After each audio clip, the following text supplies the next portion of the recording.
ಮುಖ್ಯಮಂತ್ರಿ ಸಿದ್ದರಾಮಯ್ಯನವರ ನೇತೃತ್ವದಲ್ಲಿ ಇವತ್ತು ಸಂಪುಟ ಸಭೆ ಇತ್ತು. ಆ ಸಂಪುಟ ಸಭೆ ಇದೀಗ ಆರಂಭ ಆಗಿದೆ. ಸಂಪುಟ ಸಭೆ ಆರಂಭ ಆಗ್ತಾ ಇದ್ದಂತೆ ಕಾಲ್ತುಳಿತ ಪ್ರಕರಣ ಸಹಜವಾಗಿ ಪ್ರಸ್ತಾಪ ಆಗಿದೆ. ಇವತ್ತು ಬೆಳಗ್ಗೆನೋ ಕೆಲವೊಂದಿಷ್ಟು ಸಚಿವರು ಸಿದ್ದರಾಮಯ್ಯನವರ ಜೊತೆ ಸಭೆಯನ್ನು ಮಾಡಿದಾರಂತೆ, ಮಾತುಕತೆ ನಡೆಸಿದಾರಂತೆ.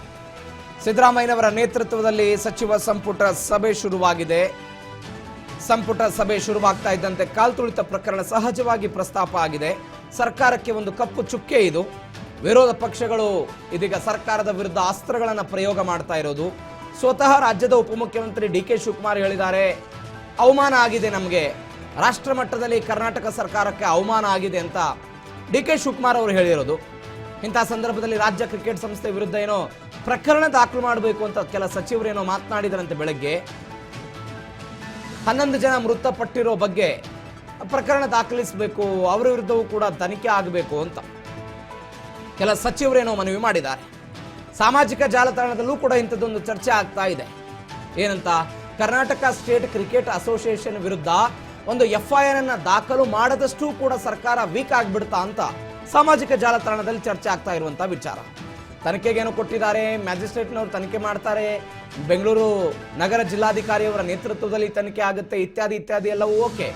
ಆದರೆ ಇಂಥದ್ದೊಂದು ಗಂಭೀರವಾದ ಪ್ರಕರಣ ಆದಾಗ, 11 ಜನ ಮೃತಪಟ್ಟಾಗ ಒಂದು ಕ್ರಿಕೆಟ್ ಅಸೋಸಿಯೇಷನ್ ವಿರುದ್ಧ FIR ಅನ್ನ ದಾಖಲು ಮಾಡಿಕೊಳ್ಳದಷ್ಟು ಕೂಡ ಸರ್ಕಾರ ವೀಕ್ ಆಗಿಬಿಡ್ತಾ, ಅಷ್ಟು ಕೂಡ ಶಕ್ತಿ ಸಾಮರ್ಥ್ಯ ಸರ್ಕಾರಕ್ಕಿಲ್ವಾ ಅನ್ನುವಂತಹ ಚರ್ಚೆಗಳು ಶುರುವಾಗಿದೆ. ಸಚಿವ ಸಂಪುಟ ಸಭೆ ಸಹಜವಾಗಿ ಇಂಥದ್ದೊಂದು ಚರ್ಚೆ ಆಗಿದೆ. ಅಂದರೆ ಇವತ್ತು ವಿಶ್ವ ಪರಿಸರ ದಿನ ಇತ್ತು, ಅನೇಕ ಕಾರ್ಯಕ್ರಮಗಳಿತ್ತು. ಸರ್ಕಾರದ ಎಲ್ಲ ಕಾರ್ಯಕ್ರಮಗಳನ್ನು ಕೂಡ ಇವತ್ತು ರದ್ದು ಮಾಡಿದ್ದಾರೆ. ಬಿಕಾಸ್ ಇಂಥದ್ದೊಂದು ಘಟನೆ ನಿನ್ನೆ ಆಗಿದ್ದಕ್ಕೆ ಕೇವಲ ಸಚಿವ ಸಂಪುಟ ಸಭೆಯನ್ನು ಮಾತ್ರ ಮಾಡ್ತೀವಿ, ಉಳಿದ ಎಲ್ಲ ಕಾರ್ಯಕ್ರಮಗಳನ್ನು ಕೂಡ ನಾವು ರದ್ದು ಮಾಡ್ತಾ ಇದ್ದೀವಿ ಅನ್ನೋದನ್ನು ಇವತ್ತು ಬೆಳಗ್ಗೆ ಅಧಿಕೃತವಾಗಿ ಸರ್ಕಾರದಿಂದ ಮಾಹಿತಿ ಹೊರಬಿತ್ತು. ಅದರಂತೆ ಸಚಿವ ಸಂಪುಟ ಇವತ್ತು ಶುರುವಾಗಿದೆ. ಸಹಜವಾಗಿ ಇಂತಹ ಪ್ರಕರಣಗಳು ಬಂದಾಗ ಸರ್ಕಾರ ಹೇಗೆ ಅವರೇನೋ ಸಮರ್ಥನೆ ಮಾಡಿಕೊಳ್ಳಬಹುದು ಮಾಧ್ಯಮಗಳ ಮುಂದೆ, ಆದರೆ ಇದರಿಂದ ಆಗಿರುವಂಥ ಎಡವಟ್ಟುಗಳು, ಅದಾದ ನಂತರ ಪೊಲಿಟಿಕಲ್ ಡೆವಲಪ್ಮೆಂಟ್ಗಳು, ಹೈಕಮಾಂಡ್ ಉತ್ತರ ಕೊಡೋ ವಿಚಾರಕ್ಕೆ ಸಂಬಂಧಪಟ್ಟಂತೆ ವಿಪಕ್ಷಗಳು ಪ್ರಶ್ನೆ ಕೇಳ್ತಾ ಇರುವಂತಹ ವಿಚಾರ, ಇವೆಲ್ಲವನ್ನು ಕೂಡ ಎದುರಿಸಬೇಕಾದಂತಹ ಸಹಜ ಸಿದ್ಧತೆಗಳು ಬೇಕಾಗುತ್ತೆ. ಹೀಗಾಗಿ ಅದನ್ನು ಸಮರ್ಥನೆ ಮಾಡಿಕೊಳ್ಳೋ ಪ್ರಯತ್ನವನ್ನು ಮಾಡ್ತಿದ್ದಾರೆ. ಮತ್ತೊಂದು ಕಡೆ ಕೆಲ ಸಚಿವರು ಸಮರ್ಥನೆ ಮಾಡ್ಕೊಳ್ತಾ ಇದ್ರೆ, ಕೆಲವರು ಹೇಳ್ತಾ ಇದ್ದಾರೆ ಇದು ಸರ್ಕಾರದ ವೈಫಲ್ಯ ಆಗಿರೋದು ನಿಜ, ನಾವು ಒಪ್ಪಿಕೊಳ್ತೀವಿ, ತಪ್ಪಾಗಿಬಿಟ್ಟಿದೆ, ಇಂಥದ್ದೊಂದು ಅಚಾತುರ್ಯ ಆಗಿಬಿಟ್ಟಿದೆ ಅನ್ನುವಂಥ ಮಾತುಗಳನ್ನು ಕೆಲ ಸಚಿವರು ಮಾತನಾಡ್ತಾ ಇದ್ದಾರೆ.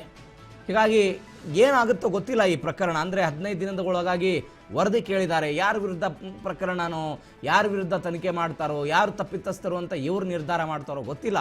ಮತ್ತೊಂದು ಕಡೆ FIR ವಿಚಾರವೂ ಕೂಡ ನಿಮಗೆ ಗೊತ್ತಿದೆ. ಸಚಿವ ಸಂಪುಟ ಸಭೆ ಶುರುವಾಗಿದೆ ವಿಧಾನಸೌಧದಲ್ಲಿ.